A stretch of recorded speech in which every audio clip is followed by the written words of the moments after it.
guys? It's man Devon Sharpe, and welcome to the very first edition of the Not All Women podcast. I, of course, am your host, Devon Sharpe. This is going to be the very first and probably only, that's not good. Oh, well, that's the other thing. This is going to be the very first podcast. Wait a minute. Am I getting background noise from you? Oh, never mind. I guess background noise just went away. This is going to be the very first podcast, Red Pill podcast, with actual red pill women, not women pretending to be red pill, not women pretending to be anti-feminism and all that good stuff. No, each one of these women, they were hand selected by me. They have all the credibility in the world. I sign off and vouch for each one of these women. If guys, keep your comments respectful. Any trolls, of course, will be absolutely booted. So this is, and this might sound hyperbolic, guys, but this is history in the making. This has never, ever, ever happened before. There happens to be some ridiculous YouTube channel called The Womanosphere, and it's basically a bunch of angry black chicks pretending that they're trying to be. No, that's not what this is. And then I think Heather told me that there were a few comments that said, well, you should have women of dissenting opinions come on. No, fuck that. There are women of dissenting opinions all over this motherfucker. And so there's no need for me to bring in any women that disagree. If you want to find women who disagree, you guys can go find that stuff on YouTube. I've had conversations with, what was her name? Guste Janice. She made an ass of herself. Kevin Ray Wilder made an ass of himself. Anyone who disagrees with what we talk about, who wants to debate, they're just coming on to get clout and to try to make me look stupid, which is actually quite easy, but even they still. So, for all of you wanting to change the format of the show, I'm just going to give you guys a big double middle fingers. Fuck you guys. This is my show. We're going to do things the way I want to do it. That's the bottom fucking line. So away we go. Let us introduce today's esteemed panelist. First up, the woman who really doesn't need any introduction, the lovely and talented Jennelle Gordon of the ofactors.com. Jennelle, how are we this morning? I am amazing. I slept in a little, y'all. I normally Oh, dude. But I've been fighting a little sinus thingy. So if I sound like a phone sex operator, you understand why. So. Phone sex operator. You know, it's funny. You ratted yourself out. I was going to rat on. You'd be like, Jennelle woke up about 10 minutes ago. But she's still looking good. Next up is, of course, Aly the Assassin at Real Femme Sapien. Listen, Aly looks very kind and sweet. She's very feminine, but don't let her docile disposition fool you. She will absolutely, she's got a tongue of iron and steel. Aly, how are we this morning? I am doing well. Made a nice cup of coffee. Things are going good. Puppy's good. Doing well. My man is fed. He's happy. Yes. That's what we like to hear in these parts. Next up, our first guest from across the pond, probably the second tallest member of the panel. It's just Pearly Things. What's going on, Pearl? How you doing? I'm good. How are you? I'm doing real good. So I know we talked about this off the air. You had a volleyball match this afternoon. How'd you guys do? We won. We All killed right. them, actually. We kill it. Oh, wow. Very good. No pun intended, because I think there's a stat in volleyball called kills. Mm-hmm. Yeah. Very good. Oh, yeah. Dev, you used to play volleyball as well. Very happy to have Pearl Davis as a part of the show. Our second panelist from across the pond, the picture of femininity, grace, and refined femininity. It is the incomparable Tallulah Johnson of The Feminine Truth. Tallulah, how are you this morning? I'm very well, thank you. How are you? Doing good. You're looking lovely as always. Good to see you here. Last and certainly not least, I guess, you know what? I'm just going to go ahead and say it right now. This is kind of, sort of. Don't do it. I'm going to do it. Our last panelist is kind of, sort of the unofficial first lady of the manosphere. That's right. It's Devon Sharpe. Dev, how are we doing today? Hi. Shout out to all our average at best ladies out there. Welcome to the first episode of the Not All Women podcast. The average at best ladies. Yeah. Shout out to Kevin. Shout out to Kevin Samuels. Appreciate that very much. Dr. B84 in the chat says, it looks like we have a wide range of ages with women. Yes, we have women in their 20s, 30s, and 40s. What we hope to accomplish with this podcast, guys, is we want to help both men and women. We want to give you guys the real and honest truth, as the Eagles have just gone down 7-0. Giovanni Bernard seems to have found the fountain of youth. But we hope to help both men and women. We want to bring women into the conversation who are like-minded. I will reiterate, I do not care what anybody says. Oh, you guys should get dissenting opinions and this and that and the other. No, fuck all of you with the sickest one. If you want dissenting opinions, go and watch other channels. If you want to see people argue, go over to Nigatube. Listen, they're going to do all the arguing in dozens as we want. But I really, really, really do believe that this is going to be a good thing, as Geeky Anomaly says. So today's podcast, today's topic is about, what was the theme? It was, so you've hit the wall. Now what? And I'm going to start off with one of the women in their 40s who actually happens to look very, very good. Not just for 40, but very, very good. That is Jennelle Gordon. Subscribe to her YouTube channel, Jennelle Gordon. So, Jennelle, we all know what we call in the manosphere and the red pill post-wall women. We got a lot of meathead red pill guys who like to say, we need to stop calling women over 30 years old unattractive. Listen, there are many women over 30 who are attractive, many women over 40 who are attractive. They're few and far between, but they are out there. Yes. What would you advise women to do if they're past the wall, which means past their physical prime? What can they do, in your opinion, to stay competitive in an increasingly competitive sexual marketplace with younger women?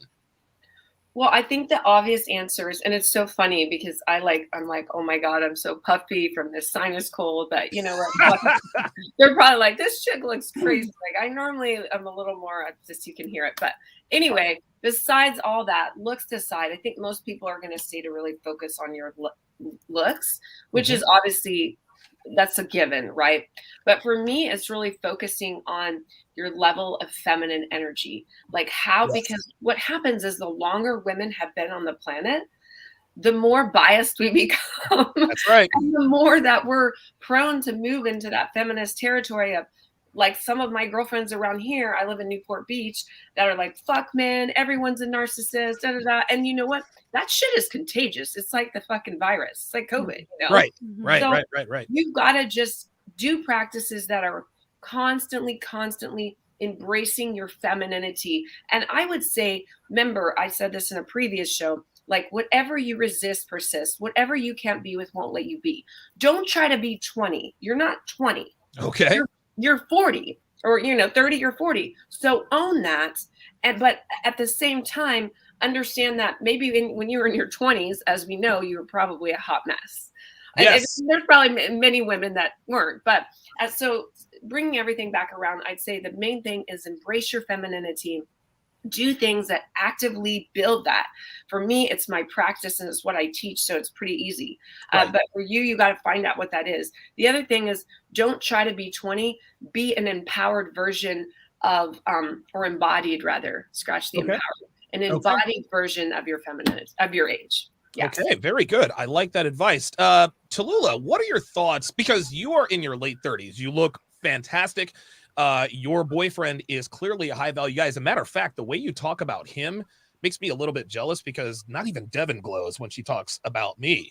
Like, you light up the screen. But all jokes aside, what would you advise women your age who are single, newly single, who are past their physical prime? What are some of the things that you've done to compete in today's sexual marketplace against younger, more attractive women?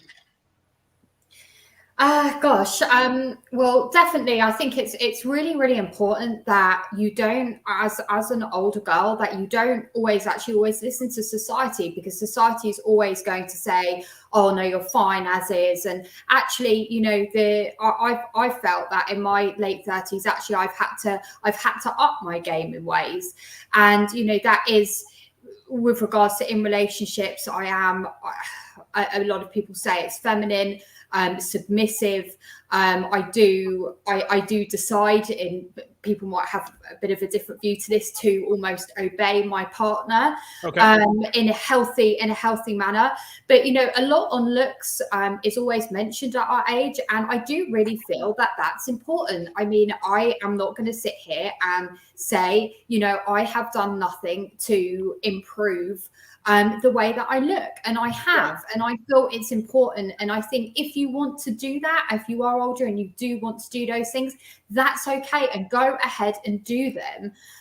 So I think that's really important. But the most important thing I would say is how you are behaving. And it is, again, what Jennelle has said is, you're not 20 anymore. And it's really important to behave in a respectable manner, not only to your partner, but to everyone else. You can't get away with, I don't know, behaving in a derogatory kind of like party girl way when you're in your 30s. So yeah, I would absolutely say it's massively the way that you are behaving in society is really important. And if you do want to improve your looks, go ahead and do it, because it's only going to go down.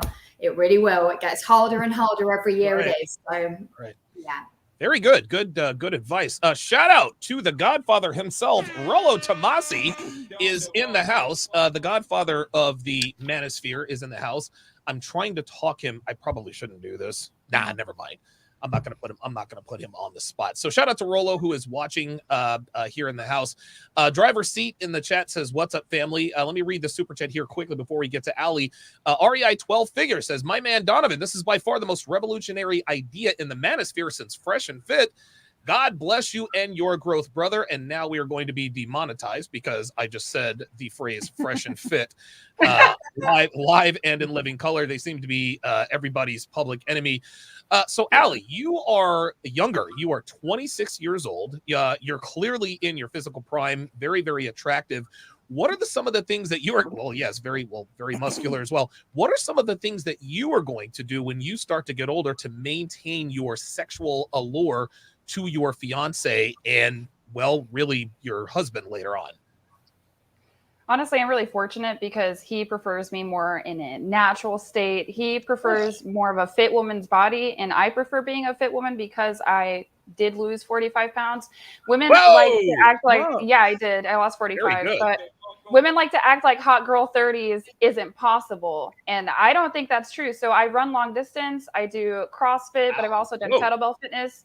So it's mutually beneficial. I'm in a better mood. I look good. I feel sexy. And then he obviously gets like a lot of benefits from that. So yes, your hot girl 30s is possible. Just get started in your 20s. You don't want to find fitness late because it's really hard to regroup. What are some of the dangers of finding fitness late, if you don't mind answering that question for the ladies? Yeah, you can't snap back from that right foundation that you can jump back into. Or let's say that you get pregnant, you're going to have a lot of downtime towards the end of that pregnancy, so you're going to lose muscle tone and things like that. So if you want to be able to snap back in to before pregnancy with a few adjustments there, that's why you need a fitness foundation. I want to look good when I'm 50 and 60. I've seen women out there now, they're not smoking hot, they're not getting no first dates, but their husbands are happy.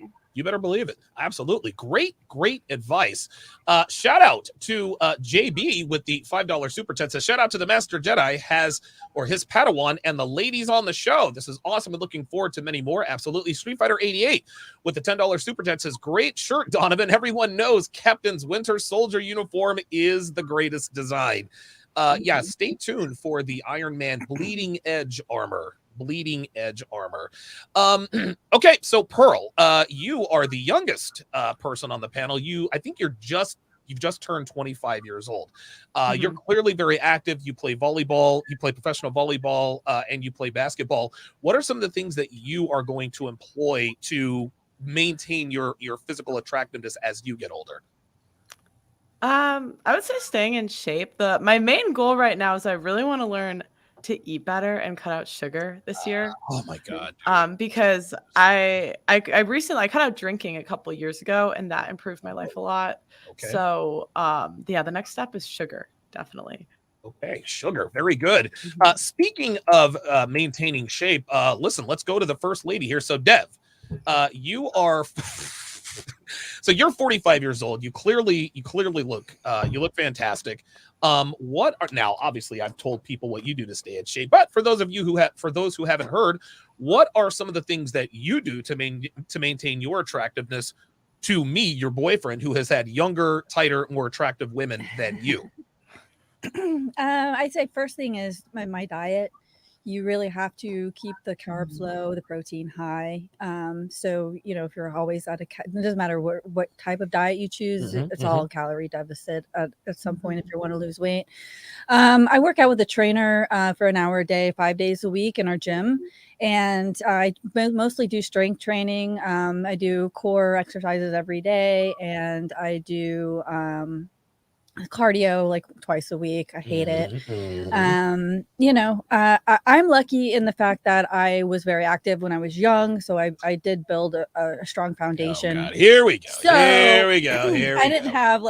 have a huge hump to overcome when it came back to, you know, but I definitely have more muscle tone now than I think I've ever had in my life. Yes. That and really self-care, which is something that a lot of women put to the side until it's too late.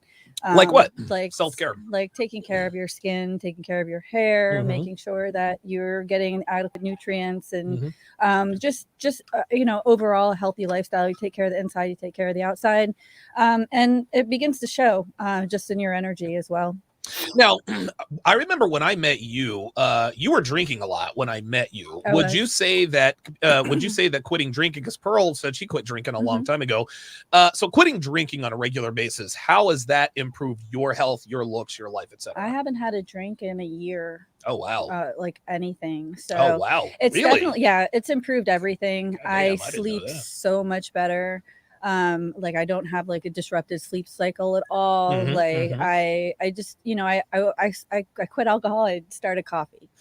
So Yeah, because you weren't a coffee drinker when we met. No, never you was a weren't. coffee drinker. I grew up in South Florida. You don't really need coffee in South Florida. Okay, So very good. but yeah, overall it's given me a lot more energy, and you know, it gives me time to actually I think more clearly, and I'm less like an emotional roller coaster, I think, is the biggest thing, where everything is more stable now across the board. Good, very good. I'm going to go ahead and call Cap here. So Devon likes to tell people that the reason why she is in such great physical shape is because she built her base and she played volleyball and did gymnastics and that. No.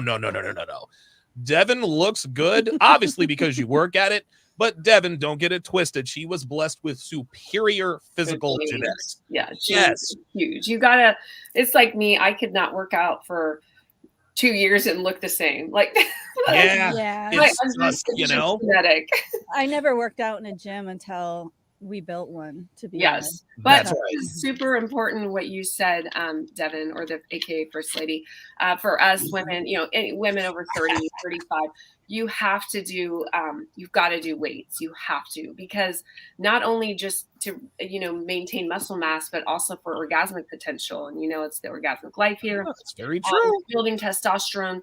And that is, one of the hormones that is essential for obviously your sex drive, but also for you to be able to orgasm properly. And squats is a great thing, or anything building legs if you can't do squats because of back issues.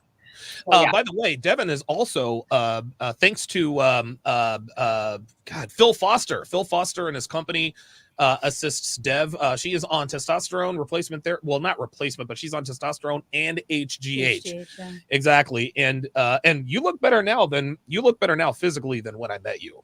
I do. Yeah. It's quite incredible, but don't get it twisted. Your genetics has a lot to do with that. Neil Ray with the $5 super chat says women should aspire to be like Jennelle, Tallulah, and Aly, but sadly, most women don't want to be like that. They see it as demeaning themselves. Thank you. Absolutely. The Dreadman with a $5 super chat says, as a man who dated a woman 12 years his senior, older women can compensate by excelling in areas younger women lack in. Neil Ray, $2 super chat says, Dev, how do you do it? I drink every day. Any advice? That's a good question. Pure willpower.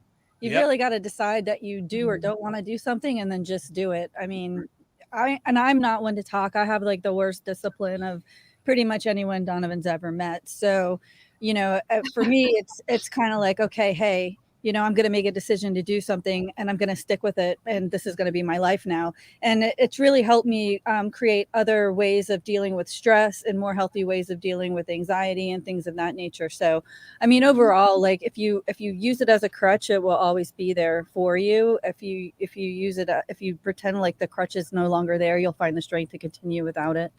Very good. Very, very good. Yes, Devon, your discipline is fucking terrible. It's better now. Yeah. Okay, well, maybe. But I have enough discipline for the both of us. Thank God for you, because you would be in a lot of trouble. Okay, so question number two. We're going to go in reverse this time. So older women clearly have sexual market deficiencies. Now, we've talked about some of the things that that older women can do to increase or maintain their pure sexual allure. Because again, in order to have a chance with a high value men, the first thing that needs to be in place is sexual attraction. If we don't want to fuck you, we're not interested. You could be the world, you could be a Michelin star chef, you could be as feminine and submissive and as docile as you want to be. But if you look like Precious, we're not interested. Hold on. Oh, never mind. I guess my soundboard's not working. If you're not fuckable, there we are. I was gonna fill in for it. I was gonna say nope. Or she belongs to the streets. Anyway, so I'm gonna start with Pearl here.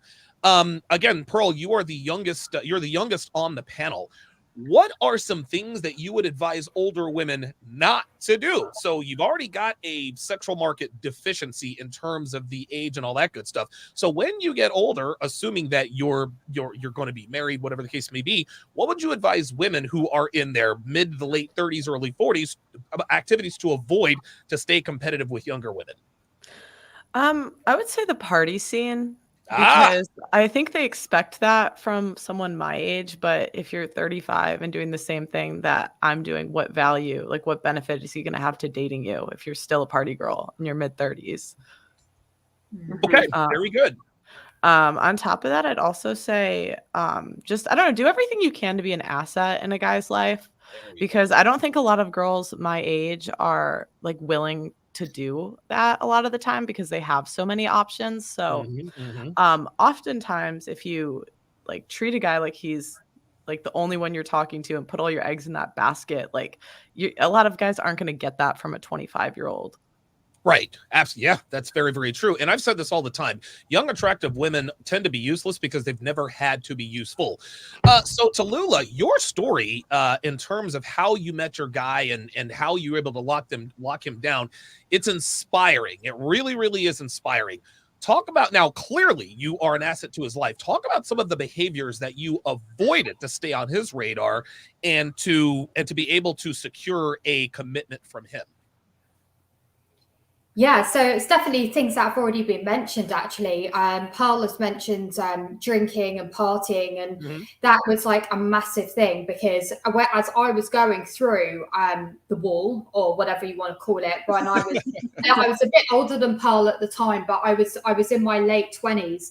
And I definitely, but a lot of people were saying, oh, it's Saturn return and all of these things. But I started to drink a bit more, and it was all like, oh, okay, I don't like this, like I don't like how out of control this is in. And it was obviously because I was trying to deal with the fact very subconsciously that actually, you know, my SMV was going down, I was getting older, you know, everything is on the decline.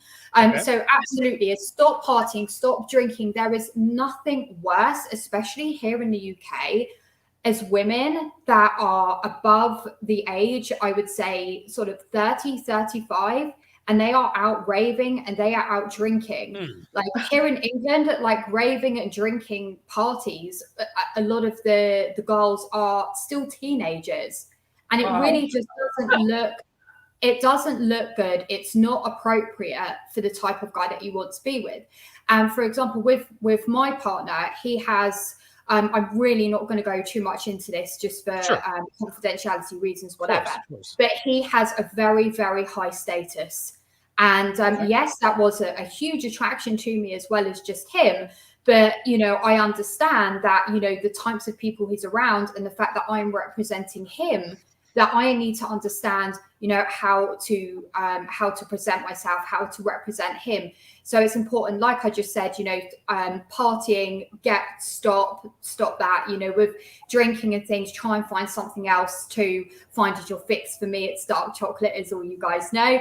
I think most definitely, you know, adding to this man's life is so important because I know he can go and get someone that would be in their early 20s. I'm aware of that. And I do get very, very insecure about it. That is my biggest hang up. So I naturally enjoy assisting him in his life, doing what I can for him, whether that be cooking, cleaning for him, putting a boarding pass underneath his hotel door. Obviously, I don't do it, but I call the hotel, I make those arrangements. Those are things where you're I guess thinking outside of the box, but it's not only because I want to keep myself in his life. Well, yeah, that is like the number one bit, but Of course. I because of how I feel about this man, and how lucky I am to be with him. I want to do these things. I want to be. I am his biggest cheerleader, and Good. yeah. But it's always a fear. It's always sitting there for me, always sitting there. I have to stay on my toes, and that is not a sign of an abusive relationship. A lot of people think that's abusive. It's not at all. All you girls understand, it's not. You just are aware of the reality. I'm not going to sit here and listen to other women in England that are saying, well, don't worry about it. You're only in your late 30s. I've still got girls telling me that it's fine to still have 3 children. I wish it was, but the reality is it's not. And you have to have a red pill awareness and understanding of these things. So get educated in red pill and listen to Devon Sharpe and his crew. By the way, I'm just going to go ahead. Breaking news here. Tallulah, her boyfriend is Boris Johnson. She dates the Prime Minister of England. I'm totally kidding. Aly, what are your thoughts on this? What are some of the activities that you are going to avoid to stay attractive to your now soon-to-be husband? I'll break down a couple of things. I will say, in some ways, I am very fortunate because I have an autoimmune disease that forces me to eat clean. Like, no joke, I can't handle plants. I can do organic fruits. I can do meat, and I can do honey. Like, typically in a day, half my intake is going to be meat. That meat will protect you from consuming pesticides. And most people don't respond well to pesticides, but for women, it really affects our estrogen. The pesticide I'm talking about is glyphosate. Y'all can research that. I know what that is. Yeah. Mm-hmm. And then organic fruits, we're adapted for fruits as well. We're not necessarily adapted for plants because the only thing that can digest plants is microbes. We don't have ruminant stomachs. We have acidic stomachs. So if you want to get healthy really quick, definitely incorporate more meat into your diet. Don't believe these vegans, but also, if you're gonna party in your youth, be smart, because those calories from those sugary drinks will sneak up on you. So there's nothing wrong with having a vodka water, or if you want to keep it low carb, you can do very clean whiskey. If you don't want a hangover, just have clean liquor. Again, I don't advocate for it, but if you're going to party, at least be smart about it. And once you hit a certain age, you really can't afford to drink coffee and wine because it just pulls all the blood flow out of your face. So that's my plan. Very good. Wow. Good. So let's go to Jennelle here. Now, Jennelle, you are the resident vegan. We have our first confrontation on the show. We do. I love Aly, and I was like, man, I want to call Aly. She's so cool. I want to be one of her girlfriends. Now it's over. No. Conflict is good, or differing of opinions. It's good to have that as polarity. It's polarity. Of course. Your guy is definitely a high value guy. He's 6'8", great looking guy, has his own business. What behaviors did you stay away from to secure a commitment from him, and what would you advise women in your position to stay away from in order to secure guys like him? Okay, so he's plays basketball too, by the way. Had to throw that in there. Jesus. Yeah. So the main thing is to not be a hoe. Yes. And I say that with a caveat of what's on your Instagram, what are you what is out there? What are you representing?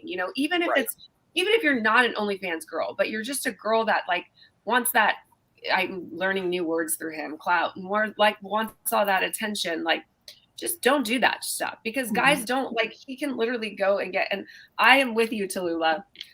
I hate to admit it, but it's that thing, that pain in your chest. You're like, damn, I'm 40. He works with a bunch of freaking 21 hot girls in their 20s that do hair, lashes, tanning.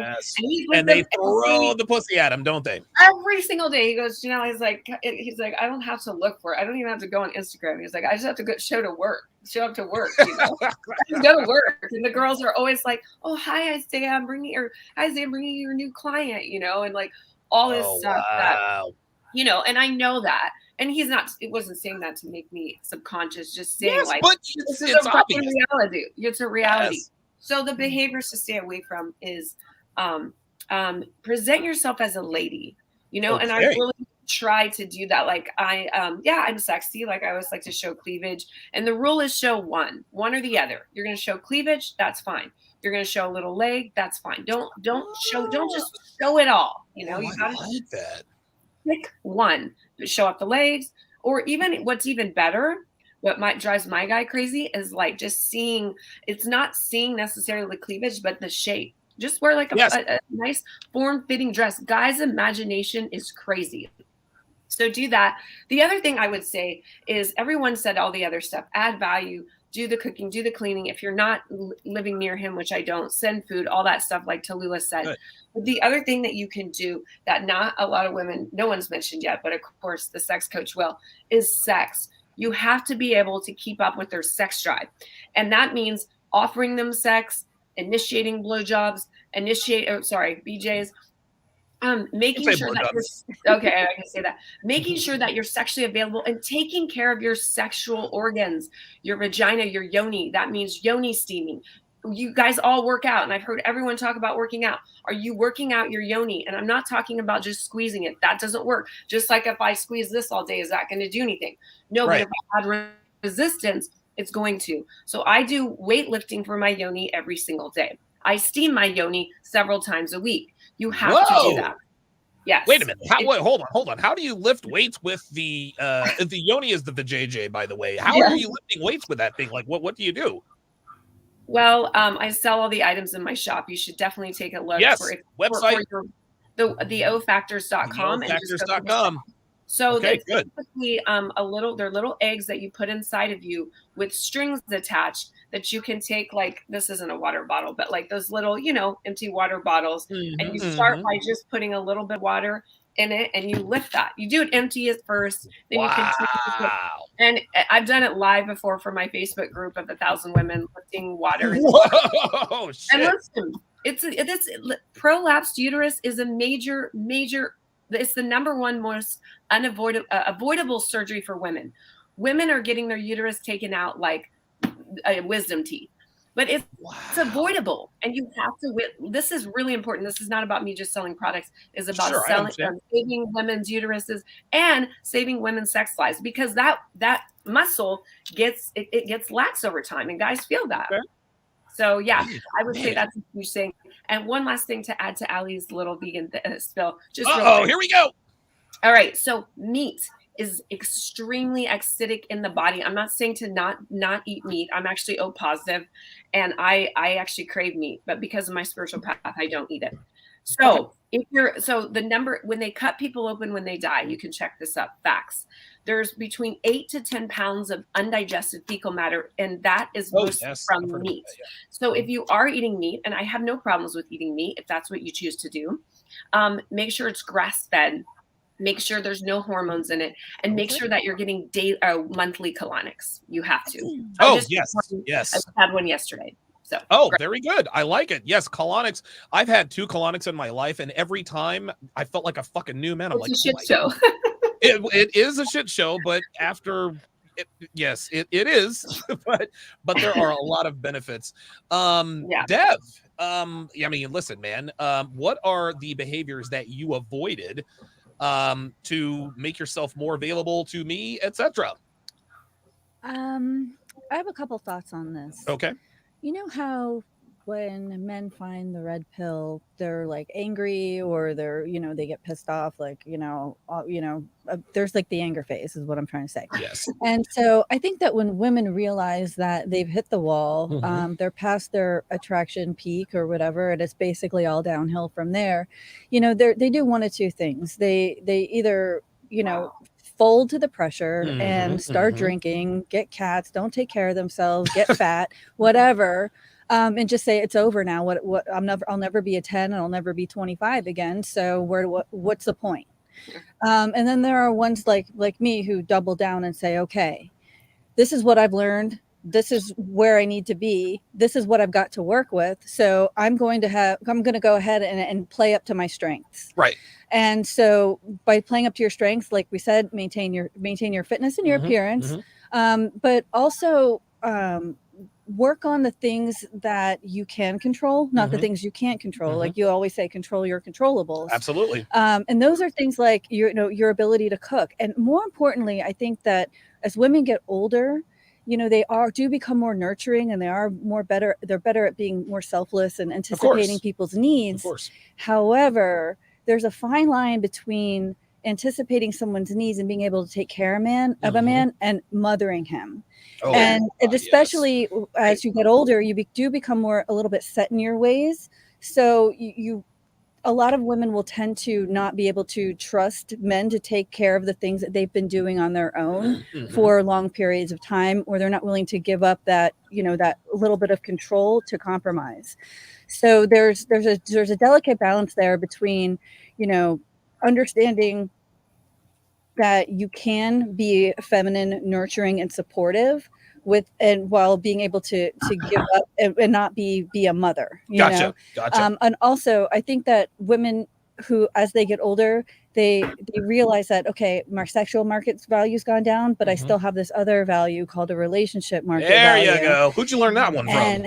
And I learned it from you. Good answer. And that there's also a big difference between attention from men and interest from men. Ooh, wow. So, well, what's the difference? Well, I mean, you can get sexual attention from any man, but you can't get like genuine interest as far as wanting to get to know you, spend time with you, things like that. Those are where those deeper characteristics of being a feminine woman are going to come into play. Good stuff. Aly, I saw you clapping your hands. I'm going to go Aly, Tallulah, and Jennelle, and then Pearl. What are your thoughts on what Dev just said? The difference between taking care of a man and mothering a man, I think. Unmute yourself, please. You're muted. It's okay. My bad. So she is definitely right. That's something that I struggled with coming out of my marriage and then getting into my engagement with my fiance after I got divorced, because one of the reasons why my marriage failed was that I had to be masculine and on top of everything. And then so I had to be a little bit more on the mother side. I never wanted to be, but that's just how I ended up getting in that position, because dude couldn't pay bills on time, right? Like we had the money, but he just like couldn't click the button. I don't know. So when I got into my relationship with my fiance, and he's a much different kind of guy. He's like, I do not need you to wake me up. I have been getting up for work for the past 49 years. I don't need your help. So I was like, okay, well, I just roll over, let him sleep. I don't need to bother him at all. And we've been a lot happier since. And I still struggle with it at times, because I have a little bit of anxiety, but he just reminds me, keep your cool. I'm calm. I'm capable. I'm going to take care of you and get everything done. Don't worry about it. And yeah, it's been a blessing. Okay, very good. Tallulah, what are some of the differences between mothering a man and actually taking care of him? Because I can't imagine the prime minister needs a mother, right?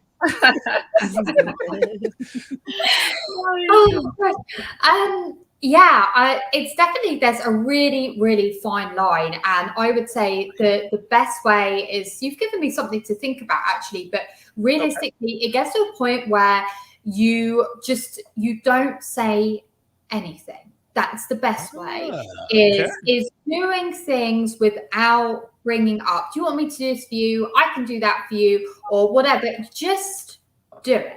And that's the best way to, like, especially if he's away from the home and you sort something out, or he comes back and something's done. I think because there's that fine line between almost what Aly was saying around sort of, not quite nagging them or anything, because it can come across as a nag if, you're saying, oh, I'll do this, and, make sure you're here there, because then I'll do this for you. It's like, no, just be in the background, making things happen. And that's the best way I would say to go about it. It's a really difficult question, but it's given me a lot to think about. That makes sense. We have another nomination here for who your secret boyfriend is. We've got Daniel Craig. Daniel Craig. Is Tallulah secretly dating Daniel Craig? Yes or no? You don't have to tell us. You don't have to tell us. No, it's not. But it's close, but not in looks. Oh my goodness! Oh, wow. Oh man, we're getting closer. I don't really want to give away, because I don't know. I'm just the reason I'm joking around is to throw people off the scent. Definitely keep those coming. This will definitely be a recurring theme. I love it. Let's see. Okay, Jennelle. Yes, you're 40 years old. Again, you look fantastic, but you have a boyfriend and you have a son, and so there can the lines be blurred in terms of taking care of your son versus your boyfriend? Yes. Now I will say that my guy is definitely opposite of Aly's. Like when I'm with him, he does like me to wake him up just because he's a crazy sleeper. Like the world could come to an end and he will sleep through it. There's like 2 phones, 50 million alarms going off. I'm Jesus, like, how the fuck is he not getting up? He's a deep sleeper. So he's like, if you spend the night, you have to wake me up, babe. I'm like, okay. And it's funny, but no, there is a fine line. I believe not Aly. Who went first? Was it Tallulah?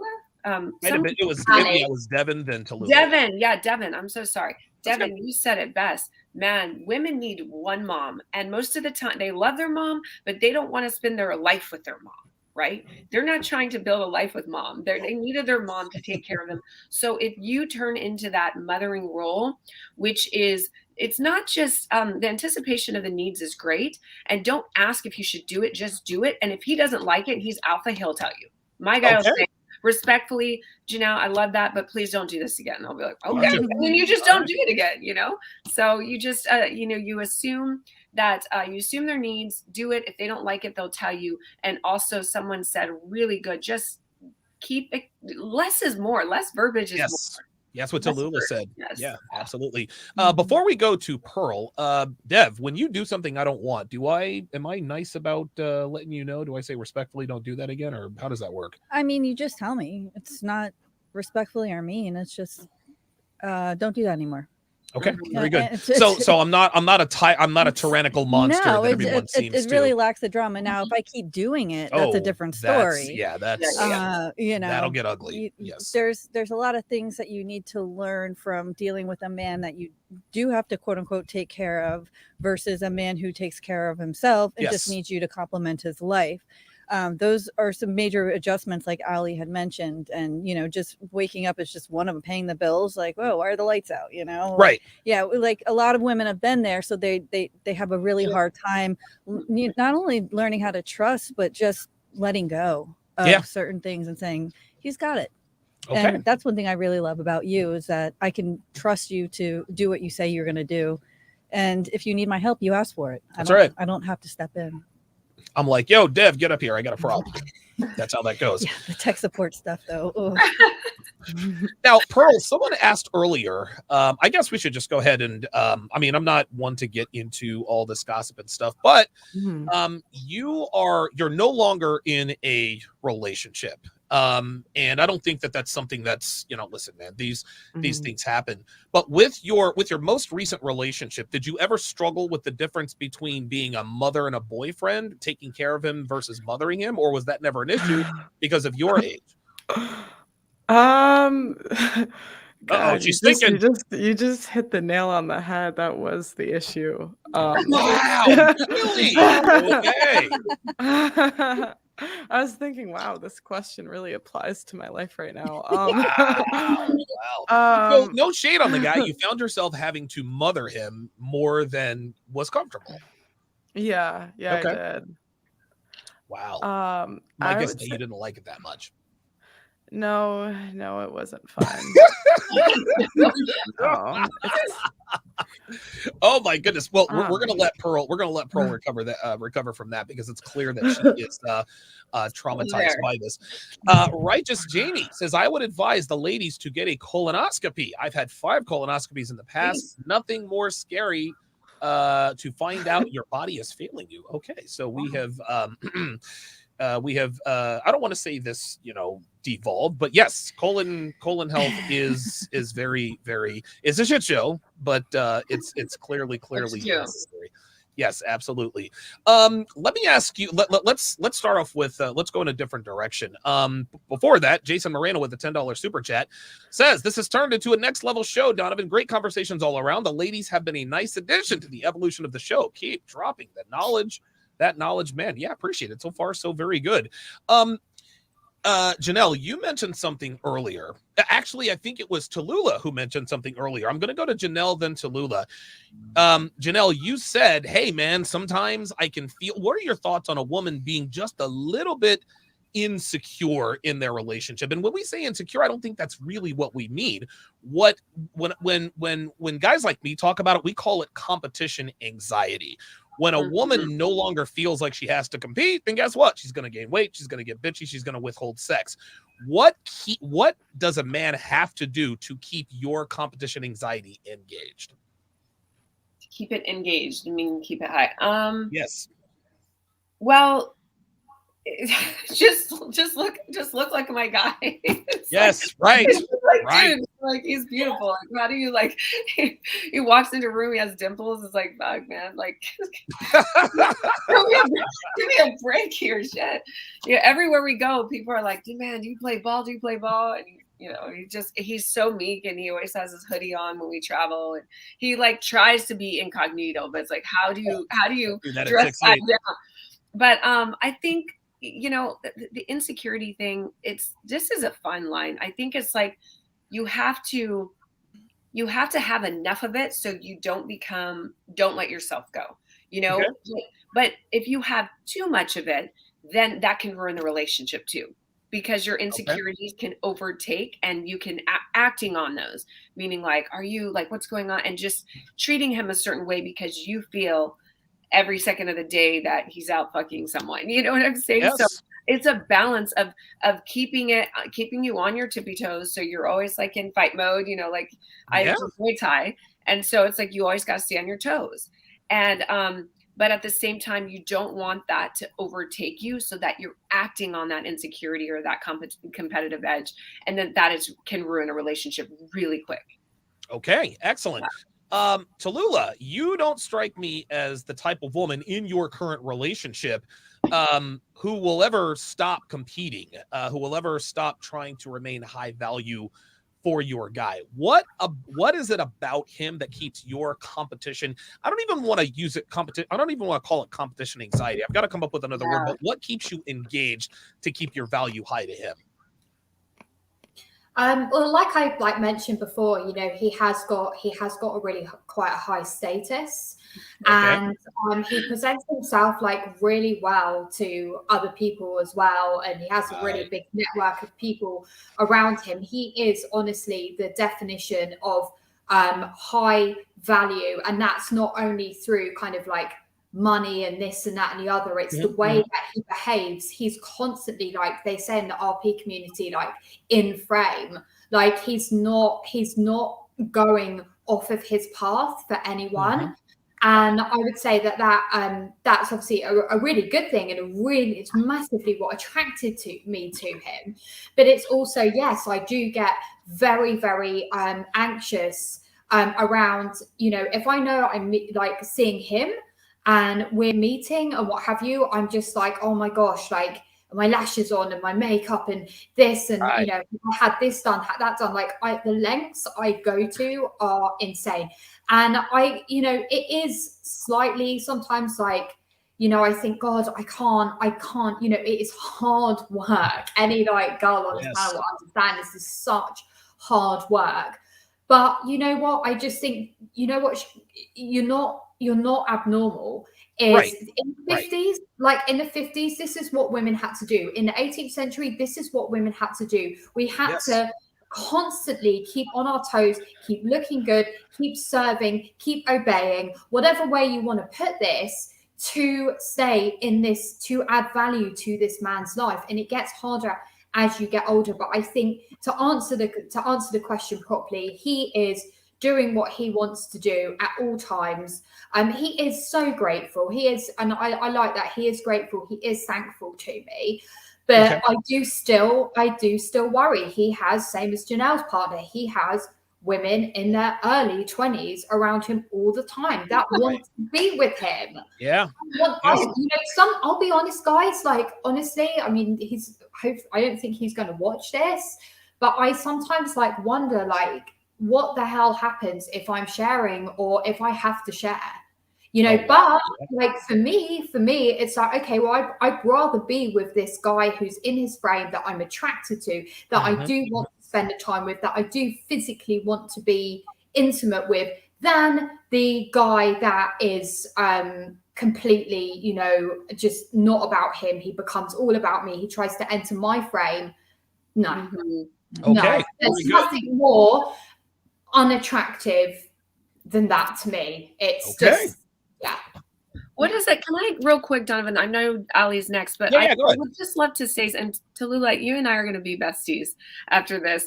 I'm gonna shoot you a text. But what does it mean when you say to share? I'm not trying to be ignorant. Are you saying if perhaps he is just having some casual encounter, and then is that what you're thinking, or what were you meaning when you said that?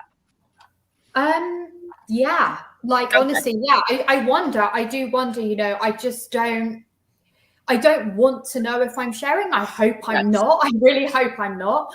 But, you know, I mean, obviously, you know, if he was having some relationship with someone else, I would leave. You know, there's no doubts about it. But you and I agree on that. And that's why I want to bring it up, is like, if it was like a share and it was like you didn't know about it and it was like a one-time thing, that's something. But if it was an emotional connection and a relationship, then that's a hell no, and I'm gone. I think the whole thing, I really appreciate you guys bringing it up and, you know, chatting to me about it, but it is really anxiety provoking, right? It keeps me on my toes because I don't want to be in that position or even know if I am sharing. I don't think I am. But, you know, it's the risk is there. The risk is there. So if I start dropping my game and what have you, it is there. And not everyone's going to agree with me. So many people are going to be watching this thinking, why are you with him? Why are you with him? But actually, you know, I would rather be with this man than a man that has no direction in life and isn't attractive to me. That's it. Okay, before we go to Aly, we've got a couple more. We have a couple more guesses here. We've got Cillian Murphy. I've never heard of that person. Daniel Radcliffe. And somebody said Radcliffe is not man enough for Tallulah. Neither is Rupert Grint, to be quite honest with you. Idris Elba. We've got a nomination for Idris Elba, and of course Rowan Atkinson, aka Mr. Bean, or Sean Bean, who was 006, aka Alec Trevelyan in GoldenEye. So yes, the chat is just going to name every famous British actor and dignitary in the aristocracy. I think somebody also said Prince Harry, but Prince Harry seems to be spoken for at this point. So we will keep on guessing, all in good fun. So Aly, and again, Jennelle and Tallulah, very, very open and honest. They're saying, look, I don't want to have to share this guy. My response to that is, listen, we say this all the time, and women are not going to like to hear this, but a lot of people say if he loves you, he won't cheat on you. No. If he loves you, he will not let you find out that you are sharing him with other women. Correct. What are some things that you do to increase the odds of not having to share him sexually with another woman? Honestly, I don't think most men cheat or stray unless they're super high value. There's reasons why men cheat. It's always, he's a dog. But then you hear the other side of the story. If you were to talk to him one-on-one in private, he's like, look, my wife wasn't sleeping with me for a year. Yes. Or my wife put on 150 pounds, right? So there's your standard womanizer, right? So, well, it's true. So you have your standard womanizer, but then there's the guy who's not getting any, or his wife didn't care to stay attractive to him. And that honestly breaks a guy's heart. They're a little bit Disney-ish. They know we're going to get older. They know we're going to get wrinkles. But when you show up with an additional human in weight, that's when they're like, yo, she plays. Oh, wow. She doesn't care that I even want to sleep with her. And then that's also kind of the way that society sort of puts male sexuality in a bad light. Because let's do the inverse, right? Let's say a guy ate 150 pounds and his wife didn't want to sleep with him. Okay. Right. And like that would be okay. But then when it's male sexuality focused, and healthy male sexuality is like necessary, right? And you can maintain it at 50 for those of you who are wondering. Ooh, very, very so good. Those are my thoughts on men who stray. I stay intimately connected with my man. I try not to be a headache and keep it at that. Okay, very good. Excellent. Pearl, you had something to say about the sharing thing. What are your thoughts there? Yeah, I will say that when you date, like my ex-boyfriend was very like famous Okay. on TikTok. It's not, but Hey man, fame is fame, dude. I don't. Listen, Well, listen. people always argue Celebrities, with me. Sorry, people always Still argue with famous. me when I say that. So they'll be like, "Oh, all it's just good. TikTok." Yeah. But um, and what people don't realize is that like, oh my gosh, it's not fun to have like girls in your guys' DMs all the times. And I don't think a lot of times like girls want these high value guys, and they want these guys that like are famous or whatever. But I'm telling you, now that I've been with a guy that's like at that level of fame, I don't know if I would pick it again, to be honest, Wow. because it's not fun. Jennelle, I heard you huffing and puffing. What's going on with you guys in the DMs? That kind of triggered you. It's not even like, and I've been in that position where you where Pearlie's been when I was her age, but I'm talking about, he's not even famous. My guy's not even famous. You don't even have to be famous. You just have to be a high value guy. Say right. a basketball player, has, makes a decent living. I know there's girls always in his DM. And what was annoying is when I would always bring it up, he'd be like, why do you even talk about it? Like, he's like, of course that's happening, but I don't give him the time of day, So it's like, it's happening. It's kind of like the elephant in the room. It's there, but just leave it there. Because the more you stir it up, the more of an issue it's really going to be. And but it's not fun. You're right. It's not fun. Well, you have to be strong enough woman to hang. Like that's like my point is really just like I don't think a lot of people know what comes with it. Yes. And like I don't think a lot, like people think you can have everything, and you can't. You can't have like a guy that's at a certain level and a certain value and not know that there's going to be options. I think options, listen, man, and this is what I tell men on my side, is you cannot be, if you're a man with options, it's going to be obvious because of the way you are, the way people, the way both men and women react when they are around you. This is just how it is. A man should never say, I could be with a younger, hotter, da-da-da-da-da-da-da. No. That's, I mean, listen, whether that's true or not, that just comes off. And listen, I've done that before. I'm not going to sit here and say that I'm Mr. Captain fucking Red Pill alpha male 100% of the time. Demonstrate, don't explicate. There it is. In the words of Roland Tomasi, demonstrate, don't explicate. If you have options, trust me, your woman will know that you have options. Let's go back around this panel. Let's start with Jennelle. Can I answer that one? Oh, I'm sorry. I forgot about Deb because I thought it would be obvious. So how do you feel about this whole sharing thing? What are your thoughts? Because your boy here, I don't know that you know this, but your boy here is I'm high value. I'm an alpha male. I've got a 15-inch cock. The bitches want your boy. Niggas out there want to be with your. No, I'm just kidding. But go ahead. What are your thoughts? I love Devon's face. Well, coming from the point of view of a post-wall 4. Here we go. Yeah. I think the jealousy thing and is really never going to go away. You want to see me get a little bristly, have Donovan tell me he's going to Miami without me. Like all of a sudden I'm like, it is what it is. It is what it is. I mean, but I don't know. I think that with age and also the time that you spend together, you learn to just kind of figure out that those feelings aren't really that important. Why not? Because I can either be a jealous, crazy person, or I can just trust that you're going to do the right thing for our relationship. And now, if you're going to cheat on me, hopefully I'll never know. That's what I'm hoping you care enough about me that I never find out. Yeah. Because no woman wants that rubbed in their face and then they're forced between a hot rock and a hard place. O.J. Simpson. Yeah. But as you get older too, you tend to become like a little bit less insecure and less like, I caring about what other people think, and more about just saying, okay, I'm going to focus on what I bring to the table as far as like what is he getting from me that he can't get from anybody else, and hopefully that's enough to keep him around. I mean, there are always going to be younger, hotter, more beautiful, smarter, prettier, whatever women out there. But considering how long we've been together and all of that we've been through too, I think that says a lot for us. So are you trying to tell me that you're not worried about? I am extremely worried about it, but but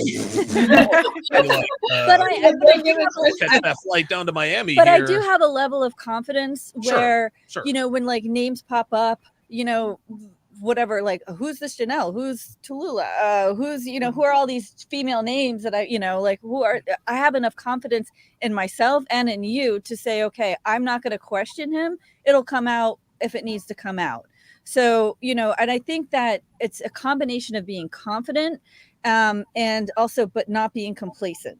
So there are some women who just get super confident. Oh, my man would never do this, blah, blah. And then they can act like they're whatever they want to, because they get like lackadaisical in their relationship. Whereas you can be, you can still have confidence in your man, but still also be socially aware of what's going on around, and that it's always going to be a competitive environment. So the day that you stop competing is the day you're probably going to lose his attention.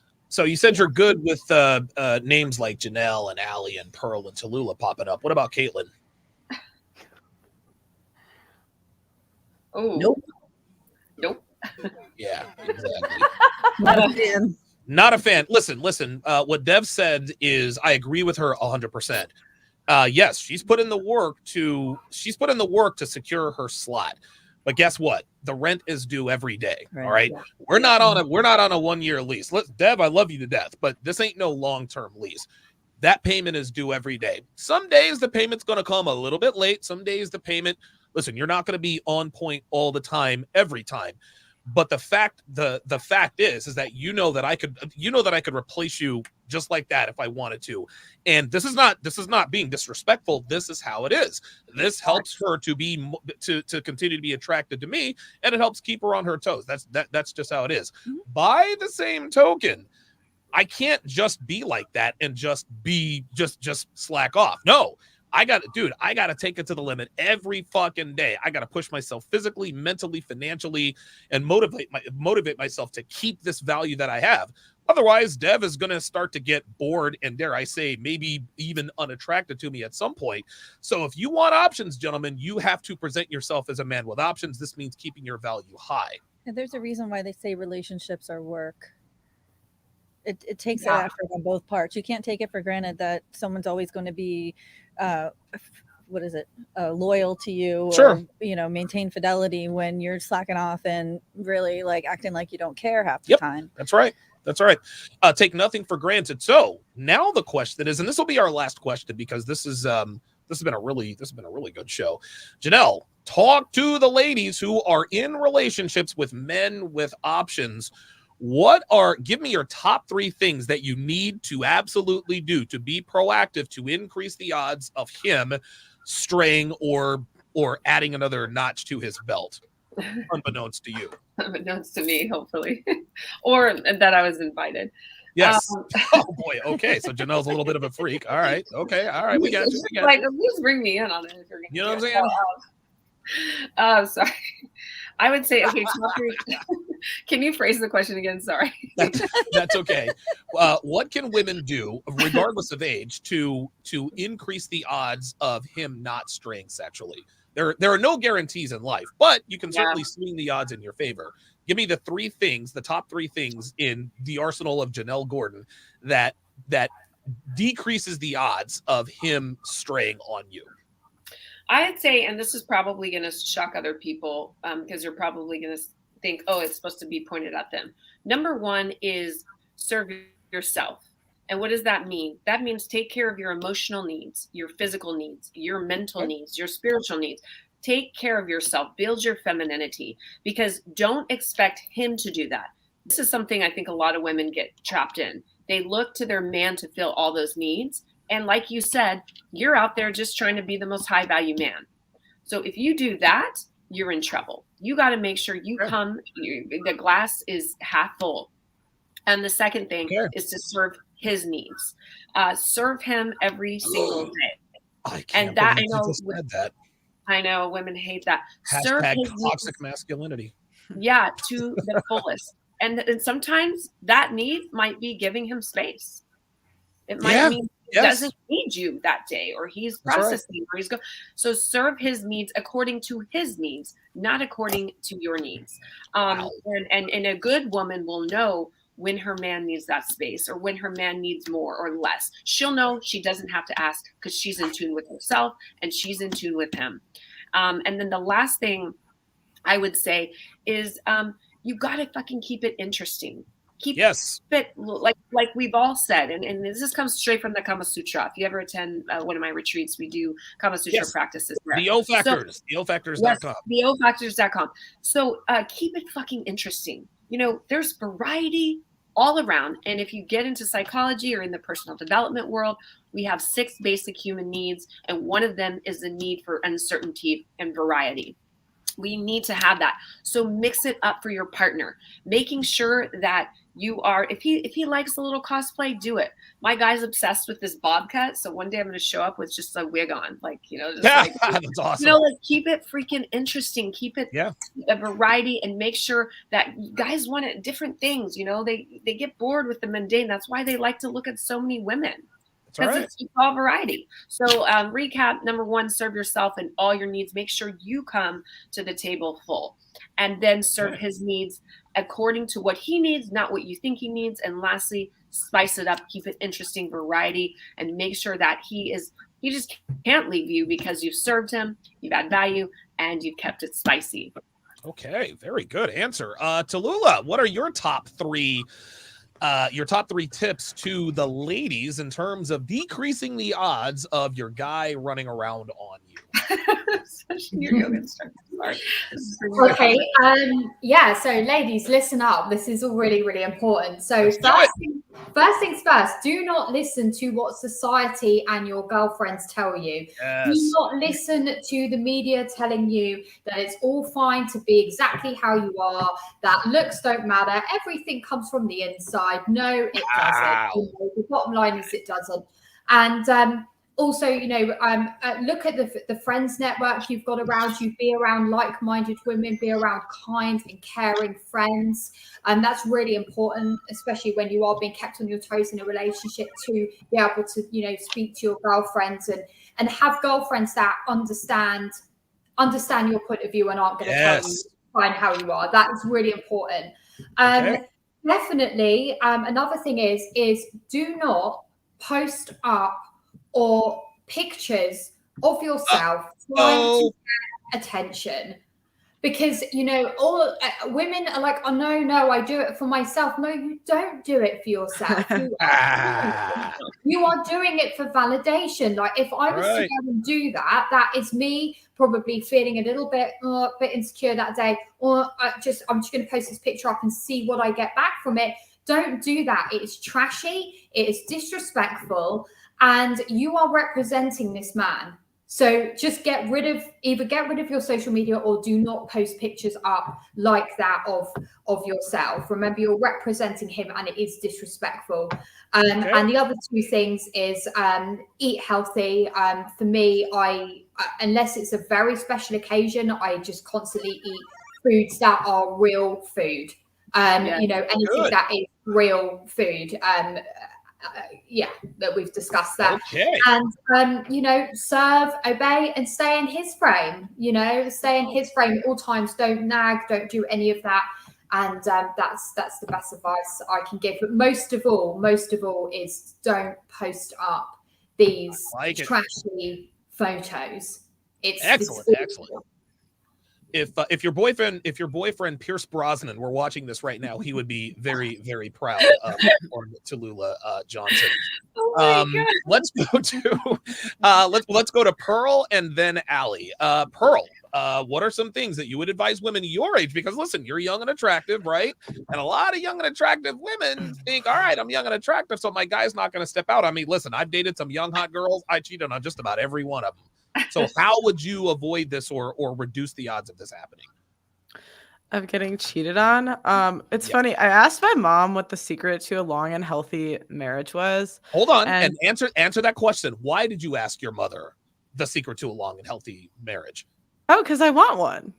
And why did you ask her instead of just some random woman on the street? Because my mom's the smartest girl I know. Right. And your mother she's in a relationship, in a marriage with a high value top half percenter. Oh yeah. So here's one thing, and I don't mean to interrupt you. Stop taking advice from your single slutty girlfriends. Pearl didn't ask the black girl who wants a $200,000 wedding ring what she should do for a long-term relationship with a high-value guy. She asked her mother, who is the epitome of this, because she has a long-lasting relationship with a high-value guy. Seek advice from women who have what you want, not women who don't have what you want. Okay, go ahead. And she told me to say yes all the time. Okay. And that is why I have 9 siblings. So say yes all the time. I love it. I love it. Aly, let's go to Aly at Real Femme Sapien. What would you advise? Because again, you're young and attractive. You're with a high value guy. What are some of the things that you would tell women who are young and attractive, who are with older attractive guys, to reduce the odds of getting run around on? I know we've talked a lot about sex, but I think it's really important. What I don't talk about a lot is that I was actually in a sexless marriage. I wasn't attracted to my ex-husband. Now, I don't want to say like he wasn't a bad guy, right? I chose to marry him. I can't just sit here and talk about him, but I didn't know how important that glue was. Had I been attracted to him, I need to stop you right there. This history was just made on this podcast. We had a woman who not only did she not trash her ex, she said that she didn't trash her ex. She said, I married him. A woman actually took accountability. Let the record show that you are the first woman ever to take accountability when it comes to your ex-husband. We could because we care. Anyway, go ahead. Yeah, that's because women don't know how stupid they look dogging on their ex. Like, girl, you slept with him and married him? Like, you look dumb. Anyway, moving on. The importance of sex. What I would say to young women, and hopefully you haven't slept with too many men to where you struggle with pair bonding, is learn how to get your body off with his body, because that is how you can kickstart your pair bonding. If you make your man the best sex of your life, you are very likely to stay. I am not saying that is why I'm here right now, but it might be. You get it one time. I don't want to be an alpha widow. He just did it too well, but there was a lot of research that went involved with that. So I was sexually ignorant. I ended up working at a couple store for about a year just because I wanted to learn. And that's how I learned that a lot of women are sexually ignorant. A lot of couples are kind of uncomfortable with sex. And then I learned a lot about the female body. So that really is what helped to keep us together in many ways, because I am genuinely attracted to him. And I don't think anybody out there can do it better. So. Wow, very good. Damn. In other words, her man puts it down in the bedroom because you trained yourself to use his body to get off. Devon. This will be a very interesting answer. What are some of the things that you would do or that you feel like you need to do, Merch, to keep your boyfriend from stepping out on you? I'm going to stick with, I actually have 3 talking points, but the first one, of course, is never say no to sex. So, and it's not just saying yes, but how you say yes, be playful, be enthusiastic. Yes. Bring like a youthful joy to, the bedroom. And, just embrace also the little things, and be cute and have fun together. Yes. And, like I do to you all the time. And you always say, stop it.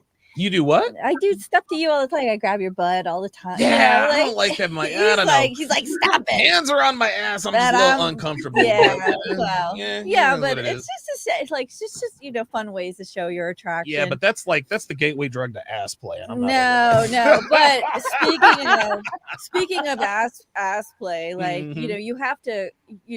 you have to be compatible with his preferences. So if you can't give him what he wants in the bedroom, you are going to have to make a decision whether you're going to have to let that go so he can get it from somewhere else, and or that you're just going to grin and bear it. That's right.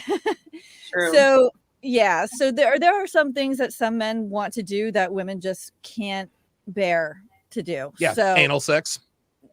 And it gets, that's one of them, but there's other things. Gotta just ease into it. Just keep it real. Just keep it real. And so just because, sometimes you're willing to do something doesn't mean you like it. And then you end up feeling resentful because you had to do it. And so you guys just aren't compatible. It's just the way it is. I think the second thing is just to leave your baggage at the door. No guy wants to deal with whatever the last guy did to you or said to you, or hear about any other guy who you've been with in the past. I think that's just like a major turn off, and he's just going to want to seek someone else who thinks of him first, and not just like is all this damage that comes up from the past. And then I think that also, if you want to keep him from cheating, ask his opinion frequently and follow it. To show him that what he says and thinks is really important to you, and that you're always putting him first. And like, for example, just small things, like when you shop for groceries or when you cook, like always follow his dietary preferences first. You know, and you know, support him in every possible way, so you make it easy for him to like be the soft pillow that he puts his head down at night. He's not like banging his head up against the wall. So yeah, those are just some things that I think make it easy for a guy to say, you know, I don't need to step out today, you know, because I've got a good one at home. Yeah, it's the little things. I'll just let you guys know. It's the little things and the big things. Listen, man, at some point, as a woman, and you said it best, Dev, you have to make a decision. If making a decision to satisfy whatever her sexual needs or kinks are, if you look at it as a chore or, oh, let's go ahead and get this over with, eventually you're going to resent the man. And then at that point, your relationship is effectively over. Right. But at that point, if you decide, okay, you know what, I want to do this for this guy, it might not be my favorite thing to do, but you know, I could learn to love it to keep him around. Yeah, deciding what's important to you and what you're willing to put up with or willing not to do. I mean, that's those, you have to know yourself really well and not try to change your mind in the middle of a relationship. I think that's very, very true. And if a woman who really loves you will do whatever you want her to do. That's just all there is to it. Let's get through these super chats. Then we have one more good question asked by one of the people in the chat. I think this is going to be a very good talking point for all of us. Neil Ray says, amazing show. Learned a lot. Have to apply it. Thank you. I appreciate that, Neil Ray. He's one of my newer supporters, but he's very, very supportive. G Complex says, ground rules for having relations when you have a main chick: don't embarrass yourself, be discreet, don't bring back an STD, don't get another woman pregnant, don't flaunt it. Thoughts? Yeah, that's exactly what I said. Gentlemen, if you're going to have a side chick or a side bitch or a side piece, dude, see no evil, speak no evil, hear no evil. Listen, man, I have 4 main rules for stepping out on your woman, and these women aren't going to want to hear this, but this is for everybody's safety and sanity. Number 1, use a fucking condom. Don't get her fucking pregnant. Number 2, don't bring home any STDs. Number 3, don't fuck her at your house or in your bed. Number 4, don't get caught. Okay? If the thing is this, most women who belong to high value men, they know in their minds they wouldn't leave him if she found out he cheated on him. But if she finds out about it, or if somebody else finds out about it, she's thinking, fuck, now I have to do something about it. Now I have to react. You're going to force your girlfriend to do something she doesn't really want to do. This is why women who have men who cheat on them and it's all public, she ends up getting back with him because she was never going to leave in the first place. This caused women, why are you getting back with him? Blah, blah, blah, blah, blah, knowing full well that these other women probably have and are doing the same things. Gentlemen, if you love your woman, she will not find out about anything. Don't get the bitch pregnant. Don't bring home any STDs. Do not fuck her at your house, and you'll be golden. Technomage B5 with the $20 super chat says, competition anxiety equals worrying about being replaced. Do the things that make you difficult to replace. My wife does a lot of things for me that won't fit into a super chat, which makes it easy for me to reject offers from other women. Okay, very good. Excellent. Yeah, I don't know too many women out here who would wear heels every time we have sex. So shout out to Dev for that. Neil Ray, $5 says, thanks for all the advice and help, Donovan and ladies. I learned a lot. I am more motivated than ever to improve myself. This is fuel. God bless you. Bye. Okay, very good. Oh, wow. VB in Savannah with the $50 super chat. Holy shit. Says, Donovan, you and these ladies are telling raw truth that others won't say. Thank you. Wow, the reviews are in. Thank you very much, VB in Savannah. Mr. J with the $5 super chat said, Chris Rock said, feed me, fuck me, shut the fuck up. It shouldn't be that hard to keep a man from leaving and going to another woman for sex. Of course, Real Femme Sapien, our very own Aly V says, we are putting women up on real game. Real motherfucking talk. Snuggle668 with a $5 super chat says, in Western society, why is polygamy not acknowledged if monogamy is not natural to most men, and are women polygamous by nature or nurture? Women are not polygamous. Women would rather be fucking one high value guy than a bunch of low value guys. That's all there is to it. Women never, and I think I can speak for all the ladies here. Women don't want to be fucking 6 guys at the same time. If you're fucking multiple guys, and ladies, you don't have to agree or deny, whatever the case may be. Women will be fucking 5 guys. There's always one guy that in their rotation that they really want to be with. That's the guy that gets the plan A energy. Women are not polygamous by nature. Men are polygamous by nature. Eggs are expensive. Sperm is cheap. We can go all into biological reasons, but you're absolutely right. Knight Commander with the €5 says, well, I'll be damned. Damn good show. I just wish there were women like this for military. I am not a millionaire, but I'm living. Awesome job. Appreciate that.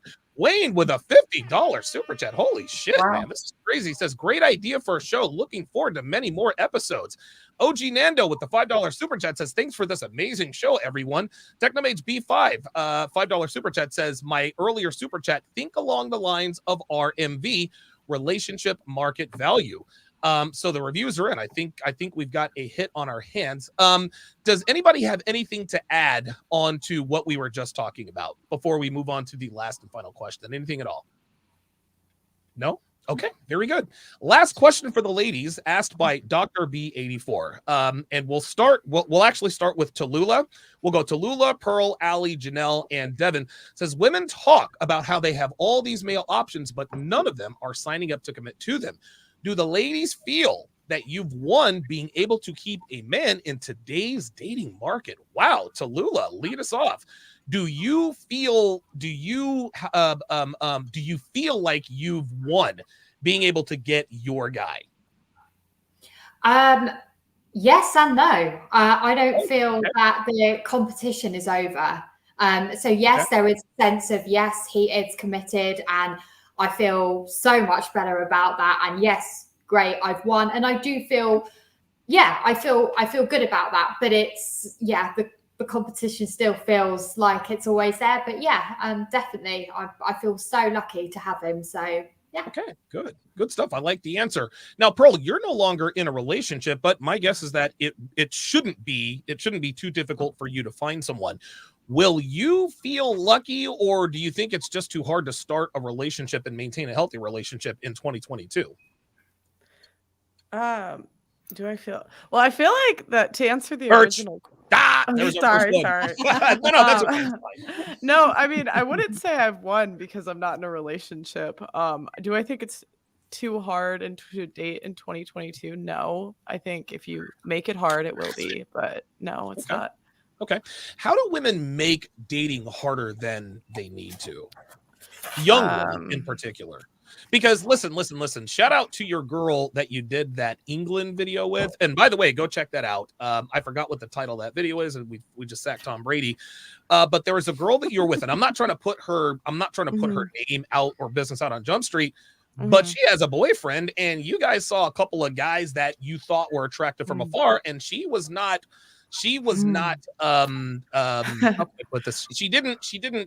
object to going over there and talking to those guys. Just knowing how men and women are, how do women in particular make dating harder than it has to be? Or is it the man's fault?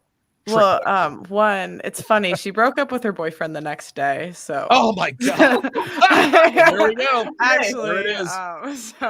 Yep. She's single now, but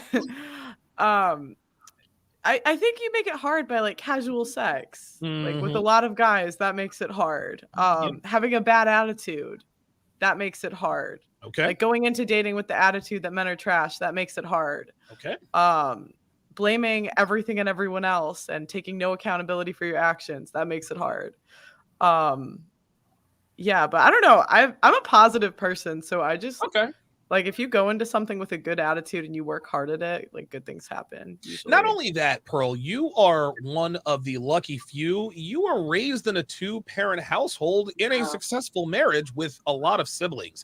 And that youthful exuberance and optimism is, I believe, a direct result of your upbringing. I think you're very, very fortunate to be able to have that. I don't want to call it naivety, but at least you've got some hope. You know what I mean? She's got a healthy view on relationships. Yeah, you really do. You really, really do. Yeah, I was really lucky. I've said it before and I'll say it again. My parents are the best people I know. They're my heroes. I don't know what I would do without them. Especially my dad. Like I love my dad. He was such a good example of a father and like what I want to look for in a husband. So I told him that he could actually pick out my husband. Yes. But he doesn't want to. He said he's busy. He just said that is not my problem. I was like, Dad. Oh my gosh. That's so cute. It's not my problem. That's like, very I got 9 other kids. Like, yeah. Not only that, Pearl, your parents have adopted children before they had children of their own. I mean, yeah. Listen, how many kids did your parents adopt, by the way? I'm not trying to put their business out there, I tell this story all the time, so it's fine. Okay. So I grew up the second of 6. When I was growing up, there was 6 of us. Before I was born, they adopted a teenager who moved out when I was 1. That's my oldest sister, Mary. She was like our second cousin. She wasn't in a good situation. Then they adopted Brian when I was in college. So after I was out of the house, because he was our 3rd cousin. My dad's one of 13. My mom's one of 9. So I have a lot of cousins. Wow. Okay. So they adopted him later. And then they also adopted, there was a kid that was homeless on my brother's football team who they also adopted when he was like 16. And then when I was 22, I found out I had another brother that they gave up for adoption because my dad knocked up my mom when she was 17. So. Oh, that's right. I remember that. And they did the responsible thing and said, hey, man, like we're not in position to give this kid a good life. And they decided to make the selfless decision. Yeah. They're very selfless people. So. Okay. Aly, let me bring the question. Well, actually, yes. Do you, just given the state of the sexual marketplace here in 2022, do you feel like you've won being able to secure the relationship you have with your fiance? I think so. I'm gonna try not to get emotional. I love my man, and I don't mean to be, overly red-pilled, but I also love what he can give, do, and provide for me. Like that really touches my heart, because the reason why I feel like I won is my whole life, all I wanted to do was be a wife and a mother. Like I don't necessarily want to work. I'm happy to work from home and do things on YouTube, but that's all I ever wanted. And I kept getting drilled in the head with, I need to get a master's degree, I need to get a PhD, I need to be a worker. And I'm sitting here looking at my eggs like, no, I just want to be a wife and a mom. And he's willing to give me that life. And I mean, that's priceless. I mean, look at how good Pearl turned out. Look at that return on investment and parental investment. Yeah. So that's why I feel like I won. And that's why I'm going to try really hard to make this engagement and this marriage last, because I have a lot to lose, but I also have the world to gain. Okay, good. Good stuff. Very good. And no, you did not get emotional. So that's good. You didn't lose it. Let's go to Jennelle. Jennelle, especially with your guy clearly a high value guy. Do you feel like you've won merch by being in the relationship that you're in? Why do y'all keep saying merch? Someone has to clue me in. Oh, so merch is a fresh and fit thing. They figured out that a lot of women on their panel, they say, I feel like. So they actually made merchandise with their shirts that say, I feel like. So every time somebody says, I feel like, they say merch, and that's kind of permeated. Yeah, that's kind of permeated the manosphere. So yes, not a bad thing. If you feel like something, that's fine. We'll just poke at you with merch. Okay, I got it. Well, in my hallucinations, I'm going to say that. Yeah. It's an NLP term. In my hallucinations, I'm on my way to crossing the finish line. Would I say I've won? No. There's a 15-year age difference between my guy and I. We are not married, and that's obviously that's not really important, but I think I've considered myself one of the better people in the dating world, or one of the top 3 finalists, if you will, because I know it is a big deal for someone my age to be dating someone of his age and his caliber. So I just like to keep it in that perspective, and not try to talk about winning or losing per se, more just like, what am I doing every day to add value to his life and to respect him? And if this is something that's going to last, it is. And, I would hope it would, but, time will tell. So. Okay, very good. Last but certainly not least, Dev, do you feel like you've won being in the relationship that you're with, with your boyfriend? Yes. She's like, Are you saying that because you're afraid, or? No, like what I wrote in that letter, remember? Oh, that? yes. Oh, yes. Yes. The fable. Yes. Thanks for sharing that with the world. I appreciate that. Yes, of course. But it's like hitting the lottery, but without luck. It's like hitting the lottery with work. Okay. I think the luck was the timing. Yeah, I happened to meet you at a time when you were ready to kind of transition from your player days to maybe something a little bit more long term. And staying out of jail. Yeah, and that. And yes. Yeah. So That's good. Yeah. Yes. So, I mean, am I winning? Yes, but I'm working on it. I'm working every single day to maintain, and even like make tomorrow even better, because, if once you go complacent, your relationship starts to die. Right. So, yeah. Right. So cheers to tomorrow. Okay, very good. I feel like, no, I'm just kidding. Great answers from all of you. So our final thoughts, and and by the way, fantastic debut. I'm actually glad we decided to do this at this time, because the Eagles are down 17-0 to the Bucks, so we haven't really lost anything in the way of this. But thank God this show has turned out very, very well. So I do have a cauliflower crust pizza in the kitchen for you. Good job. You see this? Yep. This is why. Wow, are you serious? You really do? Oh, yes. Yeah, dude, Dev, she knows exactly what I love. Mm-hmm. So final thoughts. And my final thought question is, and I'm going to start with Tallulah. Talk to the women, Tallulah, who are watching. Talk to them about the lies that feminism and the gynocentric culture is telling them, and tell them how you know that they have been and are being lied to, and how much better your life is because you don't fall in with that. Oops. Sorry about that. Go ahead.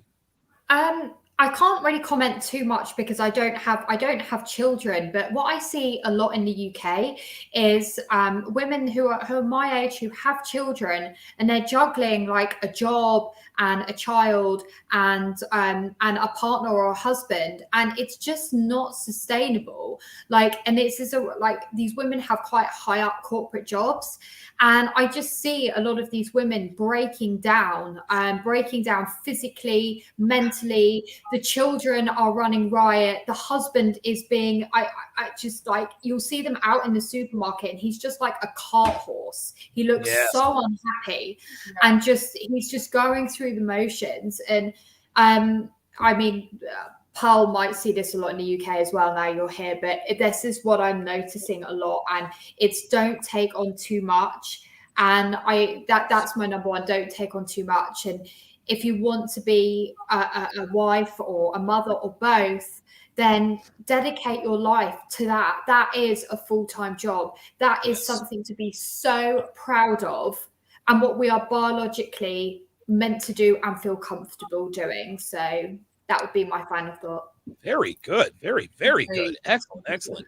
Yeah, Jennelle, your final thoughts to the ladies that are watching, because we've said, you ladies have said some very quote unquote controversial things like serve your man and remain attracted to him and compete.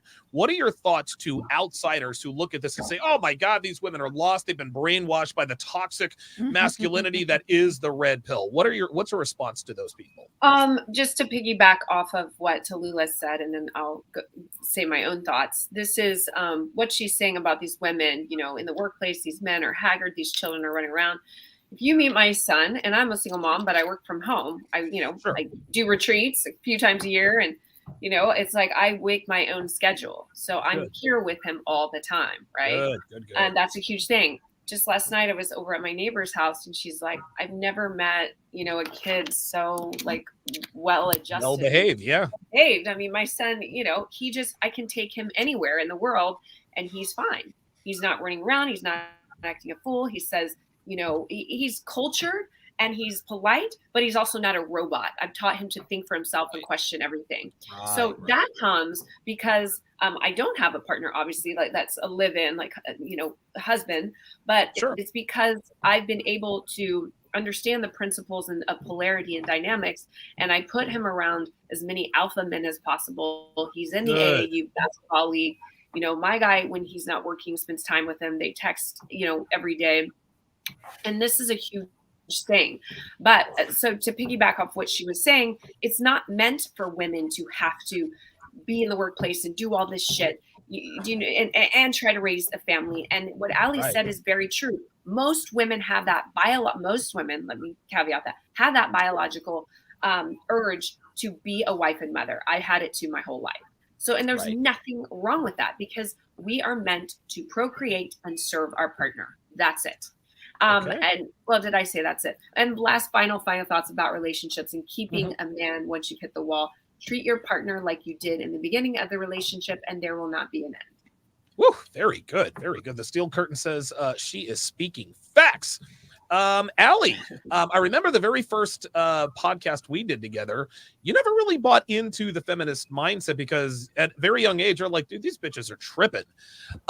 Clearly, you have maintained that mindset. Talk to the women who are watching. Again, I'll pose it the same way I posted to Jennelle. These women are brainwashed. This is toxic masculinity. They've been sucked in by the red pill.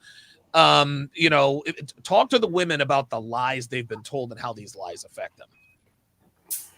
I mean, you just have to live and learn. I did the boss babe thing, kind of. I was in the military, but it took a serious toll on my body. That's one of the first things I learned. Like, men and women really can't do the same stuff. But I had so much stress from that job that I developed a tic. Like, I was blinking all the time. And that's when I learned I want to be in a softer environment. Okay, well, how can I achieve that softer environment? And I was like, well, marriage, a husband, and kids. When you get in touch with your femininity, you learn how to protect it because people will be here to disrupt your peace. Like one key point key example that I've been dealing with lately for women is that I'm engaged and I'm not married yet. So everyone wants to be in my inbox talking about he could leave you at any point in time. You're not taken care of because I'm a homemaker right now. But like, what would happen if I was to apply more pressure to my fiance to marry me? You think he's going to do it, or you think is he going to think I'm psycho, right? So you got to preserve your feminine peace. One of the things that I do to preserve my feminine peace is I don't watch the news, and I keep my female circle small. I keep my female circle pretty limited to women with convictions, right? That's why I don't have a lot of girlfriends because I am 26. Like, look at your average 26-year-old. You think she's got it together? No. Right. So I have one or two real good girlfriends. We talk regularly and that's all I need.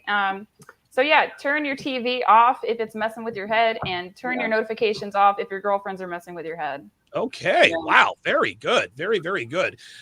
Pearl, what would you tell women who are your age watching this thinking these women are lost? This red pill stuff, it's toxic masculinity. What would you tell them about the lies of feminism and our gynocentric culture? I would say look at feminists in 10 years and look at women and women. No, I'm serious because, if you have a young feminist like telling you certain things, like, sure, she can get away with that while she's young and beautiful, but look at her life in 10, 20 years and look at the stay-at-home mom with 5 kids in 10, 20 years. Right. What results are better? I don't. Yeah, right. Look at results. Don't look at what sounds nice. It's incredible. Before we go to Dev, is that clearly women who buy into the feminist culture, they're all of them are miserable. I've never met a feminist, online or offline, who is truly content with their lives. They're always angry about someone or something. What was that, Jennelle? I said that's so true. They always look like pissed off and like they, I don't know, like they just need a shower and a nap and I don't know. They need a shower, a nap, and a stiff dick. That's the problem, is that they're not getting it's that magic wand. They can't get a man. They got to use that wand. It doesn't feel as good. There you go. That's how it is.